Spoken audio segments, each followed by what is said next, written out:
I can tell you is we're having really good, positive discussions. When it gets done, I'm not sure. Hope sooner rather than later, but hope is not a strategy. So we're making progress. We've had good discussions. Jeff, it's been a hot minute. Where are we with this situation? The company line, and perhaps rightfully so, from John Lynch all along. He knows that some of his contract negotiations in the past with other players have gone a little sideways, maybe just in terms of how long they took to get done. This time around, he wants this to get done sooner. A lot of times we don't see these big quarterback discussions get done until midsummer. I actually anticipate this getting done sooner. If they could get it finished by the end of May, when OTAs really kick into gear, that would be obviously very ideal. And Jeff, it doesn't seem like they're not aligned in terms of what the value is. It seems like the Niners know that they're going to have to pay him a whole bunch of money. He's been the best bargain in the NFL for the last 3 years probably. And so I think when you look at it, and some people, are going to, maybe shudder a little bit when they hear it. But Brock Purdy's going to be making over $50 million a year. That's just going to happen. He's going to deserve it. I think the Niners know it. I think Purdy knows it. And ultimately, I think we end up, somewhere in that range. Yeah, there have been 11 contracts worth an average of at least $50 million a year in NFL history, and all of them are quarterbacks. Meanwhile, to Dallas, the big question is Micah Parsons and a potential long-term deal there. So what do we know there, Jeff? Well, looking for a record-breaking extension here, and while we have certainly called things positive when it comes to Jerry Jones' talks about these, I would not classify them quite the same as we did with Brock Purdy. Rather, this feels like it'll continue to be complicated. Jerry Jones making comments like he'd rather pay more if it takes longer and get it right than pay less. We don't really know what any of that means. We just know that Micah Parsons wants to get paid, and quite frankly, I don't see him at this point taking any type of hometown discount. Yeah, Jeff, I agree. It's complicated just because they want to wait and string it along so we talk about it every day.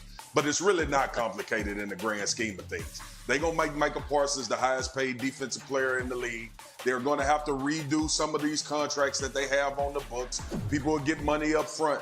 But in order for 11 to get what he wants, he's going to have to be the highest paid defender in the league. And I fully expect Jerry Jones and Steven to take it day one of the new season. Which would mean a lot of money because Myles Garrett became the first defensive player to make $40 million a year this offseason. Typical Cowboys, they wait and the price goes up. All right, the Steelers say they're comfortable with Mason Rudolph, but what about the Aaron Rodgers of it all, Jeff? What the heck? What's going on? Well, you know what? Another offseason, and here we are talking about a 49ers player, a Cowboys player, and Aaron Rodgers and what he will do in the offseason. Now, it still remains potentially hopeful that he will wind up playing with the Steelers. They obviously are trying to move forward with Mason Rudolph, at least the messaging that he can be their starting quarterback. But there is a reason why this team did not make any dramatic moves in the draft, and it is because they still are holding out hope that Rodgers will be their quarterback. If it happens, fine. If it doesn't, it looks like it will be Mason Rudolph under center week one. Yeah, and I just think you follow what's happened there. Like Aaron Rodgers has gone to Pittsburgh. He's met with Mike Tomlin. He's put cleats on and decided to throw routes to DK Metcalf. Like typically guys that are older than 40 years old don't put cleats on and go throw to receivers that are active in the NFL. Like I have full anticipation that Aaron Rodgers ends up in Pittsburgh because I think he still wants to play. And he's also Pittsburgh's best option at the position at this point. Yeah, last year was his second career season QBR under 50. So if and when, we'll see what he brings to the table there. On to Cincinnati, Trey Hendrickson requested a trade from the Bengals back in March. No movement there that we're hearing about, Jeff. What can you tell us about his future there in Cincy? No movement, but this is another one of those things. With the Bengals, all of a sudden we hear nothing, and then they sign their two top wide receivers to long-term deals. I will say with Trey Hendrickson, they're trying to get this back on the rails, so to speak. It has been frustrating, to say the least, to Trey Hendrickson since this point, but it is a situation where he wants to be paid coming off of a season like he had. And quite frankly, I don't think that the team is giving up hope here. I just think that after they paid those wide receivers, it becomes much more difficult to pay Hendrickson as well.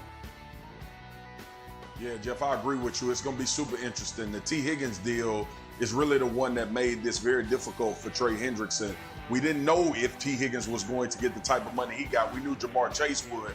But when you look at Trey and his production, there should be teams that come into the fold with a potential trade option and pay him. Highly productive sack leader from last year. Trey should get a lot of attention when the time is right. Cincinnati, I'm not sure if they're going to be able to afford what he's asking for on a yearly salary. Yeah, TJ Watt and Myles Garrett, the only players with more sacks than him over the last 5 seasons. Okay, and now the Dolphins' Tyreek Hill.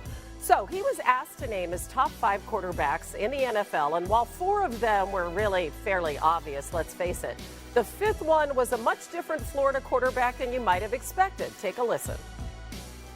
Said, could I rank my top 5 quarterbacks? Lamar, Josh, Pat, obviously. No, this is no order, by the way. Baker Mayfield, and Joe Shiesty, too. I mean, yeah. Swagu, what do you think of no Tua there? What do you think? I mean, Baker Mayfield over Tua is essentially what we're talking about here. Yeah, listen, the honesty of Tyreek Hill, he knew damn well not to put Tua in there, or we would have had a conversation about Tua not being a top 5 quarterback. One, he saves the conversation so Tua don't have to hear it. And then secondly, he talks about Baker Mayfield in Florida. Now, I don't know how him and Tua are going to have this discussion, but when he mentioned all of the guys, it's the regular guys, and he threw Baker Mayfield in there because he knew in May on NFL Live at 4 p.m., we would talk about this. So Tyreek is, you know, a little bit, he's been known to say things that strikes an eye. Because when he got to Miami, I want to remind everybody that he said Tua was a better thrower of the football and more precise than Patrick Mahomes. Exactly. So take it with a grain of salt. And don't make it personal to it. He's just saving you a conversation. Okay, so it's just Tyreek being Tyreek when he also said right when the season was over, Jeff, and you were there, I want out of here. I want out of Miami. So what's going on with him in that regard?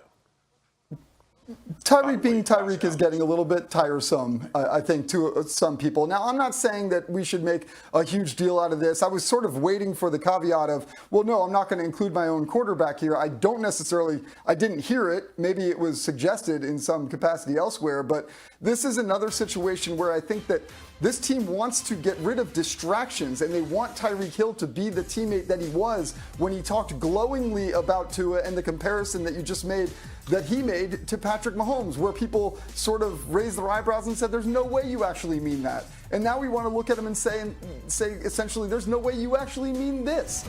Listen, if Tyreek Hill does want out of Miami, as suggested earlier this season, which he then walked back, he is doing himself no favors, because all that he's doing is sending messages to potential suitors that this is how he's going to act at some point in time when he plays for them. I will say the Dolphins still believe he is incredibly talented and warrants the type of respect that they give him.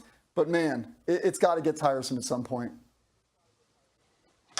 Yeah, listen, Tyreek Hill's an amazing receiver, and there have been a lot of amazing receivers that have become headaches. Like, that's what's happened. And look, it's been going on for decades, so it's really nothing new. And I think Marcus's assessment, of the situation